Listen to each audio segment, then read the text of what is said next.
Hey sports fans, welcome to another week of the San Diego Prep Insider Track Podcast. I'm Christian Pedersen, this is Noah Laxtina, that's Mary York. Together we comprise the best high school track and field podcast in the nation, and we're coming at you from the nationally ranked the biggest powerhouse maybe in terms of individual superstar. We're at Eastlake. Jalen Jackson is somewhere amongst the horde of people that ran behind us right there. We're doing a really good job so far, I'd say, on like natural scenery of like action shots happening behind us so far this year. We've timed this all pretty well. We've also hit it every week where there's tons and tons of wind. So that being said, what do you say we talk about people that like to cut right through that wind? We go with the hurdles this week. We've done a little bit of a different event every week, and we're going to do it even a little bit differently this week. We're going to kind of just real quick shotgun through it because there's two separate hurdle events, as I've been led to believe, a shorter one and a longer one. Let's start with the girls' side this week. Top 5 in your 100-meter hurdles are Sonia Rendon from San Diego, Aaliyah Scott from Vista, Ruthie Grant Williams from Coronado, Bridget Bonebreak from Torrey Pines, greatest name ever, and Amelia Vaught from Steel Canyon. Mary, the microphone is yours. Kind of just reaction, comments. What do you see in here? I'm seeing everyone is really close, except for Sonia's got, a good half second. Oh, not a half minute, good half second on everyone. This is, the 100-meter hurdles is such a power event. It's so technical, and if you look at their times here, they are, just a couple seconds off from what most of them would be running a flat 100, which is incredible to think because you're still sprinting this, but they have those extra power bursts of energy bursts to get over all the hurdles. It is so exhausting. So this is, I'm actually really impressed by this lineup. We'll talk about impressive. We go down to the 300 of the event. Aaliyah Scott, who was in second for the 100, is the leader in the 300. But then other than that, a complete change in the top lineup. We got Kate Thomas from Torrey Pines in second, Maya Okiano from Mission Hills in third, Megan Matson from Sage Creek in fourth, and then Sonia Rendon coming in, dropping from first to fifth.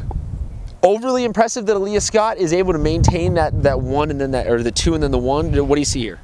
You know what that tells me is that it just tells me that Sonia Rendon doesn't have the endurance that Aaliyah's got.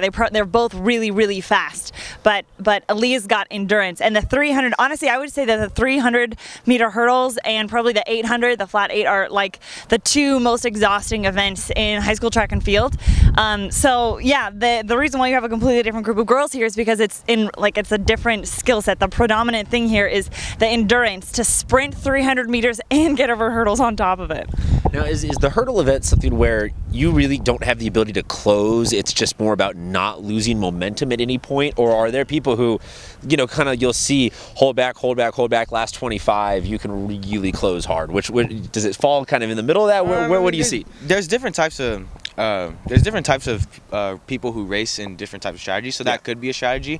I think the biggest thing is just making sure that your steps are right going into every hurdle, because you don't want to miscalculate your steps and then when you jump you hit the hurdle and you fall. Like that's like probably the hurdler's nightmare. So it's more about losing momentum than anything else. Yeah, I guess you could. I mean, you want to have power so that way when you get your last step you're over the hurdle, but you just don't want to like miscalculate, so that way it's more of a technician race because you don't want to miscalculate, and as soon as you jump you hit the hurdle and you fall. Like no one wants to see that. Or mess up your steps so that you end up jumping over with the wrong leg that you're not used to, and that causes problems too. Is it a pretty high learning curve to be able to be good at that? Oh yeah, definitely. I mean, that comes in with practice each and every day. Your hurdles coach making sure each and every day that you know exactly how many steps it takes before you get to the next hurdle, and then it's very technical. A couple of guys, I'll steal a word from Noah, who are technicians in this sport. Let's go to the 100-meter boys hurdles. I'm excited to talk about this cat because back in football season, and Noah, you know this dude came in and part of a largely underappreciated, underrated Southwest El Centro team. Tyler Sycon came in and just basically stole the show. The dude was an unbelievable, untackleable running back, and lo and behold, Why is he good at being a running back? Maybe because he's one of the best hurdlers in the state. He is currently leading the 110 hurdles with a 14:57. Right behind him, though, is Jeremy Clay from Valley Center. Then our boy Josh Farmer from Rancho Bernardo, Alex Liu from Valhalla, Caleb Berman from Ramona rounding out the top 5. Unlike the girls' side, we have a little bit more consistency on the guys' side of this. For the 300, there's not big of a change. Top 5 for the 300 is Josh Farmer, Tyler Sycon, so a little bit of a drop one down, drop one up, and then Deo Fataropa from San Diego, and then Alex Liu again, and Dylan Burke from El Cap. So Noah, a little bit more parity in the two events than on the girls' side. What do you make out of this race between these two races? You look at the leaderboard, and there's just a ton of amazing athletes. Tyler Cyclone, like we talked about, played football. We stopped by and talked to Joshua Farmer earlier in the year, and he does a decathlon. So shout out to these men who've been able to stay consistent on both. It shows they have the power, then they have the endurance. Also, shout out North County, because a lot of the times, like the leaderboards, go East County, South Bay at the top. So it's nice to see a lot of North County at the top of the leaderboard, especially in the hurdles. It's also just good seeing two things. One, a classic school like San Diego putting some people back in it. Across the board this year, San Diego first with football, then with basketball, and now with a spring sport and track. It's good to see schools that you always hear people talking about, oh, back in the day, they used to be, oh, back in the day. Definitely. And then they bring it back a little bit, and you're kind of like, that's nasty. That's what's up. Yeah. I'm glad to be living in that revival era of new sports. Definitely. And I am always a sucker for when someone like a Tyler Sycon comes in and just busts up the like you said, that Common Core concept of it belongs to one area. For football, it was, who are these dudes? Their coach is literally an alfalfa farmer. Like what is going on with this football team? They came in and they just absolutely held their own against the North County schools. So again, it's good to see, even though it's reversed roles, everyone coming after that South Bay and East County, it's still good to see people like that. And someone that we're not talking about in these events who's also doing that is Coy Ellis, continues to be right behind all the leaderboards in Mount Carmel. And we got obviously so many more events that we can and will talk about. We'll find some time to talk about maybe some of the more long distance runners next week. Yes. Put that on. All right. Sure. Come back next week. We'll finish off our regular season with some long and longer and longest distances we can get our hands on, and maybe do discus? We haven't done discus yet. That might be something else to do. All I know is that right now I got to get out of the way and let these two talk to some of the best track athletes in San Diego County / the United States of America. Let's get to it. That sound good? Yeah. That's why we're in this business. Let's go. All right, we're here with Seisha Banks. Did I say that correctly? Yeah. It's a great name. And you run the 100. Anything else? And the 200 and 4x1. Oh, look at you. So this is our sprinter here at Eastlake. You've had a decent season. How do you feel? I feel pretty good. I mean, I've been overcoming some recent injuries like shin splints and my ankles, but so far, you just gotta work through it, work through the pain. So shin splints are the absolute worst, yeah. And it must be tough at the end of the season here because you want to be like gearing up for CIF. So what's your strategy handling that? My strategy is just to keep telling myself that it's all mental. I mean, the pain's still there, but you just gotta do what you gotta do. Yeah. Definitely a head game, huh? Yeah. So you're number 2 in the 100 right now, right? Yes. Okay, so running against some powerful women in the county this year, what is your dream for CIF? Like, where do you want to finish? Well, my dream for CIF is to obviously come up on top. I mean, getting number 1 would be amazing, but you just gotta stick to your goals and hopefully I'll come out number 1. Yeah. Okay, so I've been asking everyone this question this season. We all know that runners have to fuel up. So what is your breakfast of champions? My breakfast, it kind of changes every day. S'mores Pop-Tarts. Oh! And Nutella waffles with strawberries. Get out. That is amazing. Do you like alternate them or? Yeah, it's whatever we have at home.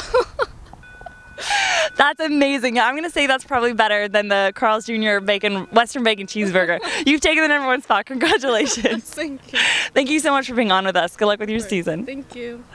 I'm here with the man, the myth, the legend, Jalen Jackson from Eastlake High School. Jalen is going to jump for Cal, right? Yeah. He's going to jump for Cal next year, so He's one of the top jumpers in the state, going to Cal, ton of success. What has it been like going through this whole season with all the success you've had so far?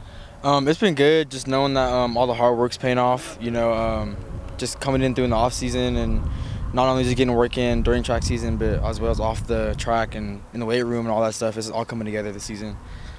Is this what you, like, growing up, like, hey, well, like, this is what you wanted to do, track and field your whole life, or did track and field come to you later in life? Well, I started doing track in middle school, but really the main goal was just to get to college, somehow, some way. So whether it was through sports or whether it was just through academics. So, I guess you could say the goal is accomplished, but job's not done yet. And this year, I'm sure you have really big expectations. Like I said before, one of the top jumper in the state. What's the pressure like, I guess you could say? What's the pressure like going into every meet, knowing like everyone's looking at you like, dang, that's Jalen Jackson. Like, I got to try to out-jump him today. What's that like? I mainly just focus on myself, and I always hear like the background noise, and everyone's like, oh, like he's going to jump out the pit, this and that. But I tend to just focus on myself and just do what I need to get done, just the same old day in the office. And I'm guessing the primary goal is win state, right? Yeah, definitely the main goal. So what is it going to be like, God willing, you get through CIF, you're in the state meet, you have your last jump, everyone's doing the clap. How do you think that's going to feel? I mean, it's going to feel, I did it last year on my last jump by PR, so I have faith I can do it again. I just got to stay focused and trying to go for that double, win the long and triple jump, so we'll see how that goes. That'd be an amazing moment for you, your family, and the school. I'm here with Jalen Jackson. That's going to be it for us. Out. Hey everybody, here with Jalen Graham, our resident discus thrower. How are you feeling today? Pretty good. How about you? I'm good. It's fun to be visiting Eastlake. You guys got sunshine and man, tell me about your season. It's been going pretty good. We're looking pretty good in league. A lot of people are stepping up. We've got a lot of PRs happening. And we're trying to focus on this league championship right now. Hopefully we can pull that through in the end. And yeah. Yeah. So now you throw discus. You told me you had a really good mark last year, and then this year you've had trouble kind of inching up to it. What's that struggle been like? Just been practicing hard, trying to get back into my groove. I didn't really practice in the off season, so I'm just trying to get my feet back and my form back, and hopefully I can get back up to that mark. So what's it like being a dual athlete? Because a lot of people, I feel like, in track and field come from other sports, and this is like their off season. So, you weren't able to practice in off season for track and field because you're doing football. So what's it like trying to come back into track? Do you feel like you're at a disadvantage, or is it just another hurdle to get over? I mean, I don't feel like I'm at a disadvantage. It's definitely different having a whole season off, but it's also nice having something to do every day and being able to be busy and like active. So yeah, and it's fun getting back into the swing of things. So, do you think you're going to be able to get up to where you were last season? Yeah, hopefully. I've been working really hard, trying to get back into the groove. I've been feeling it more, and hopefully I can get back up to that mark. Good. All right, so I've been asking everyone this question.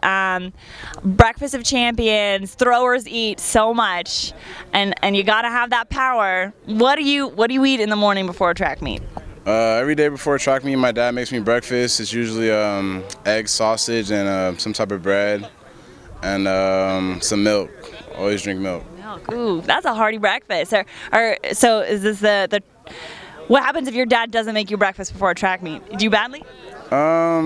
If he doesn't make me breakfast, I'll try to make myself like a makeshift breakfast, or I'll bring a lunch to school, or drink a lot of water during the day. You need that breakfast, huh? Yes, The Lucky Charm. Yes, All right, thank you so much. All right. What's up, sports fans? So right now we're going to move into a different direction, an event that doesn't really get talked about much. We're here with the pole vaulter. You want to introduce yourself? Hi, I'm Rena Kaza. I'm a pole vaulter here at Eastlake High School. And how did you get into pole vaulting? Because, I mean, it's not the most popular sport. Obviously, a ton of respect for pole vaulters. It takes a lot of hard work, a whole bunch of courage to get over there. So how did you get into pole vaulting? Well, I didn't actually start in pole vaulting. I started in sprints as a freshman, but then my friend asked me to try it out with her because she was alone in pole vault, so I tried it with her, and I was kind of forced into it. But after a few weeks, I started to get used to it, so I dropped out of sprints and I went full on in pole vault, and it was worth it. So you think that was the right business decision for you to go into pole vaulting? Yeah, I really enjoy it. I think it's because like when you like people ask you what sport you do on track, it's kind of like, oh, like usually I do sprints or hurdles or long distance, but I like when people like I say pole vaulter, they're like, wow, you could pole vault? Like, Yeah, it definitely stands out when someone says, oh yeah, I pole vault. Yeah. So that's really cool. Do you have any advice, like, or what if people are as a freshman, incoming freshman, what's your advice to them to recommend pole vault? Like, why should they try out pole vault? I'd say like it's like it's kind of like your preference, and it's really scary at first, but it's really fun when you're always pole vaulting and then you have like a team to always like build, like you have friendship and all that. And I think like for me, what mostly kept me on that team was like building all this friendship with all these other people, and it was a really fun experience. So the pole vault family is very, very close. Yeah. So you've had a good season. What are some goals for you to finish the season? Like, what are your goals by the end of the year? My goal is to beat girls' school record. So beat 10.6 basically. Wow, that's very high off the ground. Well, thank you for talking to us today. Good luck the rest of the track season. We're out. Thank you.